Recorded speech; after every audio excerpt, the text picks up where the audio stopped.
I'm on vacation, as you know, and that's obviously a good thing for me, but I couldn't leave you hanging completely because, I'm just not that kind of guy. So, as I'm in the sun, probably answering your emails right now, but hopefully on a wireless network by the pool or the beach, I want you to know that I'm going to show you a couple of my favorite episodes, ones that I know a lot of people haven't been able to check out. So what we're going to show you now is episode 43, and 43 is very, very special and very, very good because we had an absolute gentleman, somebody completely opposite from me, real classy guy, Santiago Achaval, who makes some of the best wines of all of Argentina. So I want you to sit back, relax, and enjoy this episode if you haven't checked it out, and that's that. I miss you guys. I can't wait to come back. And what am I drinking? I'll tell you what I'm drinking. I'm drinking Sula 2006 Sauvignon Blanc, which is a $12 wine from India.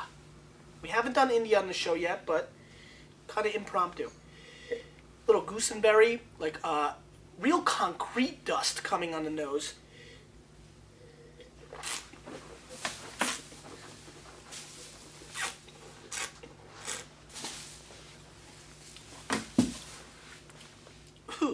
Very different, but crisp and clean. Reminds me of New Zealand a little bit, and not horrible. I'm not going to score it now because I'm not really in the zone. I'm kind of getting ready for vacation mode. But why am I tasting it? Because all of us, including me, we need to continue to expand our palates. Try different things. Because you, with a little bit of me, we're changing the wine world. Enjoy. Hello everybody and welcome to a new episode of Wine Library TV, and today we have a wonderful guest, Santiago Achaval, and we are going to be tasting through his wonderful wines. I'm sure a lot of you are familiar with these wines. The press has been all over these wines in the last couple of months. Argentina is on fire, Malbec especially, and they really have some of the world-class wines, and so we are pretty honored to have him here today with us, and we're excited about this episode. So, Santiago, thank you. Thank you for being here. So, thank you for having me here. My pleasure. Why don't you tell us a little bit about your winery? Just a little Well, recap. there are a couple of things to know about Achaval Ferrer. One is that we're a small winery, and we want to keep being a small winery. We believe that there's a size beyond which you lose personal attention to detail, and we're all about neurosis, obsessive compulsive disorder, because we try to take care of the million details that go into making great wines. And that's what we want to do, make wines that are not only good, wines that are memorable, wines with character, wines with personality, wines that will bring you a sense of place when you taste the wines. The terroir. The terroir, terruño we call it in Spanish, terruño. Very nice. Terruño also means, remember, Argentina is Latin, and people in Latin countries are very tied down to their place. Terruño means the land you belong to. Not the land that belongs to you, but just the inverse. Yes. Very nice. Okay. So let's get right into the first wine. Why don't you tell us a little bit about this? Well, this is one of what I call spotlights on old vine Malbec, because all our wines are about old vine Malbec. Mm-hmm. This is a Mendoza appellation Malbec. It's from vineyards 50 years and older, and it's what we are trying to show with this wine is typicity. Okay. What the Malbec grape should taste and smell like. Get the plummy flavors, some of raspberry, violet notes on the nose, that kind of thing. The color is just remarkable. You're just seeing dark purple, explosive color, and that's what pops to me right away. A lot of complexity in the nose. We believe in. Well, we found out, and then we started believing in low yields. They made you believe it. You don't love low yields per se. You're Right. sacrificing. You're taking more work. Can't make as much wine. Well, and it's harder to have low yields than to have high yields. But we found out the low yields is the way to show what the root system has to say in the grapes. It gives you the minerality. It gives you the complexity. It gives you the intensity. So this is the highest production of our wines. And it's 2.5 tons per acre on average. Scary. I think you could tell right off the bat, if you haven't seen the subtle difference, why I'm so into these wines. No spit bucket today, so I'm going to be drinking them. So these wines, it's the first episode we've done that because I'm just a huge fan of these wines. Thank you. Cheers. Salute to that. Salute. Salute to not spitting.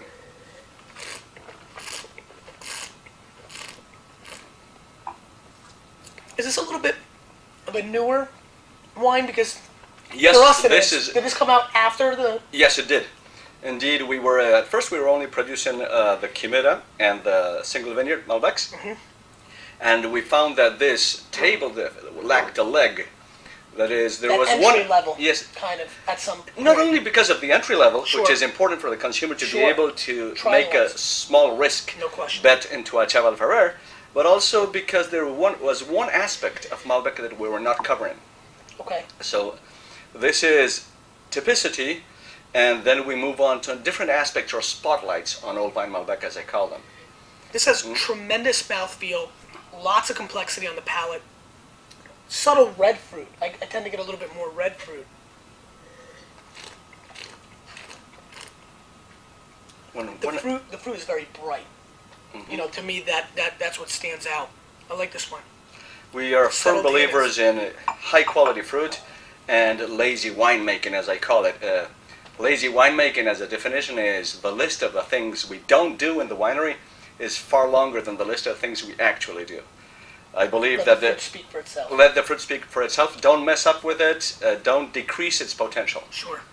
I mean, this is a tremendous example of what quality Malbec is able to do at an affordable price point. What's the suggested retail? Suggested retail, I think it's 20 or Yeah. below that. I mean, which Slightly many below. many The people say, $19.99, yeah, that which kind of many people say, well, that's a lot, you know, because there's a lot of Malbecs in the marketplace that are, you know, $8 to $12, but you're talking about a different focus, a different quality of wine making and of the terroir and the actual product. I mean, these are probably the most recognized premium Argentinian wines that we carry, and you know, a lot of our serious collectors have come in and asked for it, and it's just a credit to what you guys are doing. That's a Thank really you. nice wine. Let's move on. Let's Tell us move a on. little bit about this. What is this here? This is 2003?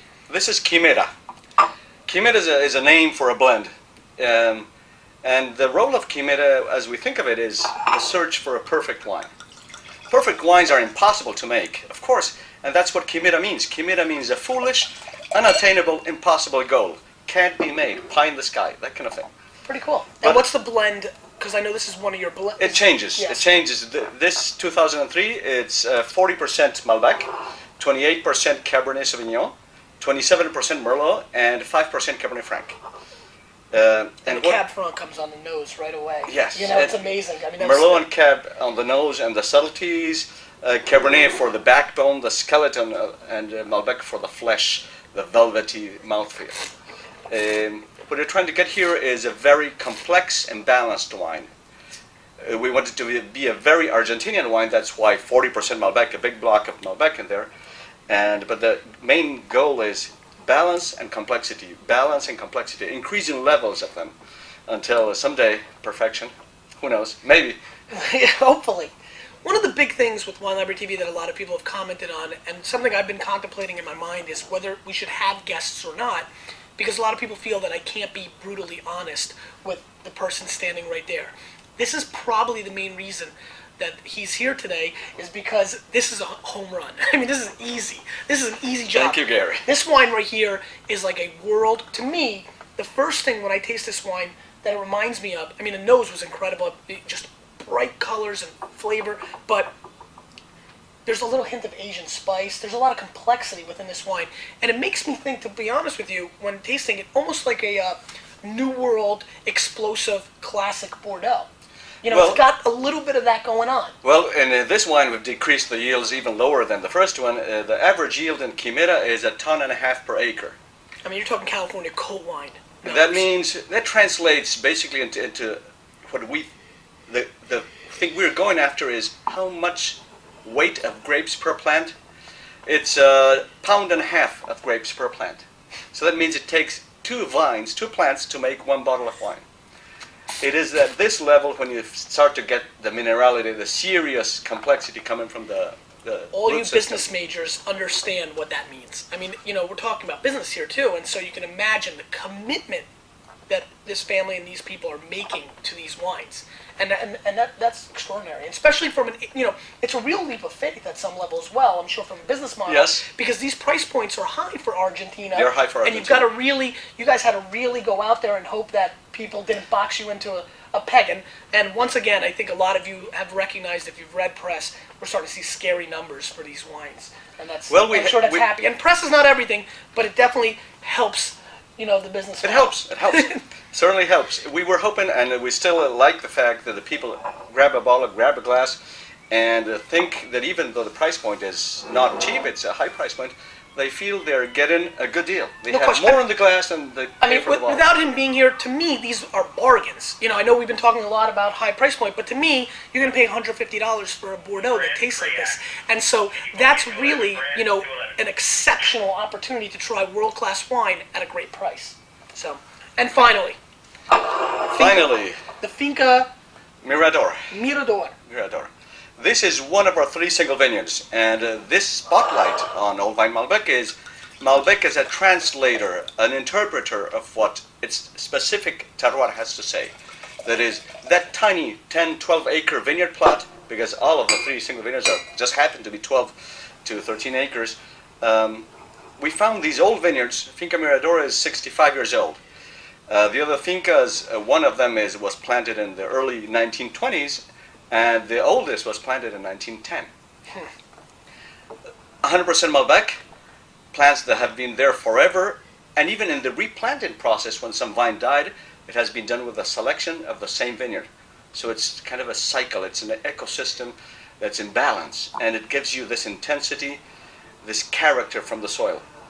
Not every vineyard has terroir, even though every vineyard owner wants his vineyard to have a taste of an aroma of one place. But we found out these 3 almost magical places that you taste the wine.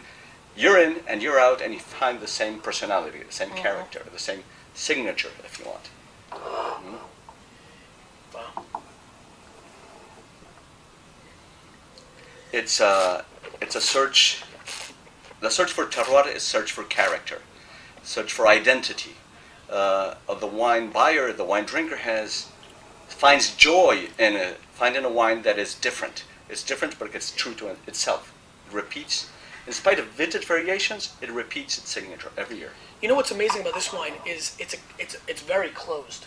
It's obviously this is a very young wine. This is the kind of wine that I would not recommend drinking right now in any shape or form.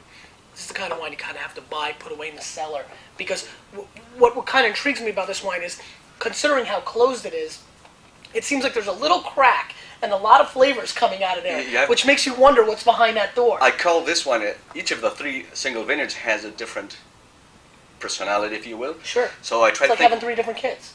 What would it be if it were a person? Sure. So I think this would be a brooding, dark kind of person, is silent. Not in an angry way, but silent but deadly? Kind of. Not in an angry way, but in a way that makes you think, I have to talk to this guy. I have to find out what he's thinking. Crack the nut. Explore. Yes. Yeah, this is very fascinating. Very floral on the nose as well. Extremely. It is. A lot of lilac. When they talk about, and in Mendoza, altitude, differences in altitude are equal to difference in temperature. This is our lowest vineyard. It's 2,400 feet above sea level. Our vineyards go all the way up to 3,600 feet above sea level, and even then, you find in this wine fresh acidity. Really? It's the hottest vineyard, but you find the fresh, natural acidity. This is a very fascinating wine. I was talking about lazy winemaking, mm-hmm. but we don't correct the acidity of our wines. They have high natural acidity. We don't do cold soaks. Really? We don't add enzymes to the must. Right. We try not to inoculate with commercial yeast. We will if the fermentation stops. Sure. We don't do extended maceration. Total contact with the skins is 10 days at the longest. You throw some grapes into a bottle. More or less, we kind of do that. We don't rack the wine in and out of barrels. That's it. We don't find these guys throw grapes into a bottle. And we don't filter. That's it. I mean, lazy. These are true wines. I mean, he's downplaying it as lazy, but trust me, this is really true winemaking. True. So, if nothing else, if you remember nothing else, these wines are true. This episode was true, and I hope you enjoyed I really appreciate you being here. Thank We'll you, see you Gary. next time on While I I'm TV. honored. Thank you. Take care. Thank you.